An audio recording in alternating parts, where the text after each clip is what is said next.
Asia cup 2022 से पहले Pakistan cricket team ने बड़ा इनाम पा लिया।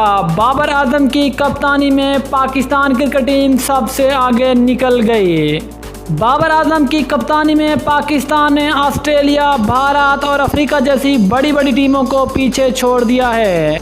मगर कैसे इस खबर की मुकम्मल तफसील से बात करेंगे, लेकिन मज़ीद आगे बढ़ने से पहले हमेशा की तरह चैनल को सब्सक्राइब करके साथ में लगी बेल आइकन को ज़रूर प्रेस कर दें ताकि क्रिकेट से जुड़ी तमाम खबरें आपको सबसे पहले जहां पर मिलती रहें।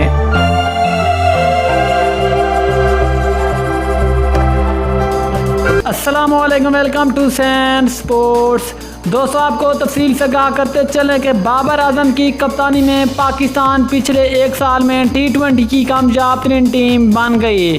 पाकिस्तान की जीत का तनासब सबसे ऊपर। दोस्तों, आपको बताते चलें कि पिछले 12 महीनों में पाकिस्तान ने 13 T20 मैचेस खेले, जिसमें से पाकिस्तान ने 11 मैचों में कामयाबी हासिल की और पाकिस्तान क्रिकेट टीम का जीत का तनासब 84.2 रहा, जो कि T20 किसी भी टीमों के लिहाज से सबसे ऊपर। क्योंकि जो दूसरे नंबर पे नाम आते वो नाम आते ऑस्ट्रेलिया का। ऑस्ट्रेलिया ने 16 में से 13 मुकाबले जीते और ऑस्ट्रेलिया की जीत का तनासब 81 रहा। जबकि जो तीसरे नंबर पे नाम आते वो नाम आते भारत का।